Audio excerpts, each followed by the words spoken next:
Here is a dilemma. So a dad wrote to Slate for advice saying that he thinks his 10-year-old son is old enough to pay for breaking their neighbor's expensive sun catcher.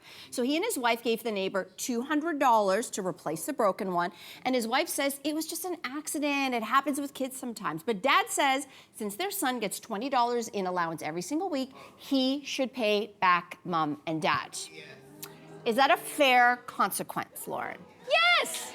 Yes, I don't know. How is this even a conversation? I don't know what to say. This is this gentle parenting you people love to do so much. Run amok! Run amok. No, here, let me put it this way. Has anyone ever been in a car accident where you're not at fault, but your car gets totaled? Let's see, right? Okay. Do you get the full value of that car back? No. To me, there are times in life where accidents do happen that may not be your fault, but that doesn't mean that you're gonna be like held accountable. Like, you know what I'm saying? All I'm thinking is, I'm not saying this child needs to be punished or taught a lesson, but I do think this is an opportunity for a life lesson of, unfortunately in life, this is what happens. You know, if you want to split it with the kid, maybe you do a 50-50. You know what I mean? You have to clean them out. Seems more. But I feel like there should be some sort of $200 sun catcher. Like, I'm just stopping with that. Who puts a $200 sun catcher? You have a problem with the sun catcher. I do have a problem What are you trying to say about the value of a sun catcher? I don't know. I have questions about the value of that sun catcher. I hope these neighbors. Oh, well, just a convenient thing of being like, oh, sorry, we broke your sun catcher. How much is it worth? It was $200. Meanwhile, they bought it for like $30 on Amazon. Anyways, I don't think this is fair punishment, sorry to say. I think that, like, for example, this morning, I did miss my physio appointment. What was the consequences of that? No consequences. And why? Because I'd never done it before in my life. Next time, if I did it again, I would get charged for that appointment. To me, if this is the first time infraction of this kid, you do not charge and they learn the lesson anyway. To me, I do have more questions. Weak applause, guys. Did you see what you just did? I love that. I love that.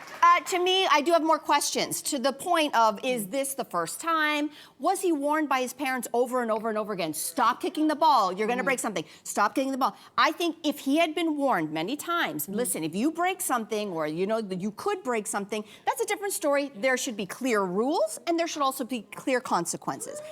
Absolutely. That's good parenting, in my opinion. But if it was the first time, you don't know that all of a sudden just hearing the parents fight about it or whatever happened in the house, that might be consequence enough. And this kid might be scared straight to never kick this ball again. So the punishment... may never leave the house again. He may never leave the house. That's so it. The punishment is there. So I have more questions than I have answers. I have the answer. Parenting expert Andrea Bain here. I think that consequences are important for everybody, children especially as they're growing. And if you don't believe me, watch Charlie Sheen's Netflix series, baby. I was just gonna bring this up. If they don't have consequences, it's gonna come out later on as they become adults. And I don't like the idea of a 10-year-old having to pay back $200, regardless of what we think of the value of the item. But I don't think it's fair to take his little money. But I do think it'd be important for him to like learn a lesson where it's like you've done something and you broke something and that person was upset. So maybe you're gonna mow their lawn. Maybe you're gonna help them rake up the leaves. Maybe you're gonna do something where it's gonna make you uncomfortable, but you're gonna have to apologize for what you did, even though it was a mistake, and then you're gonna have to help them with some kind of chore, just the one time so he learns. And I think that is fair. Don't take money from the 10-year-old. That's a little bit hard. Interesting. But just have him do something. Okay.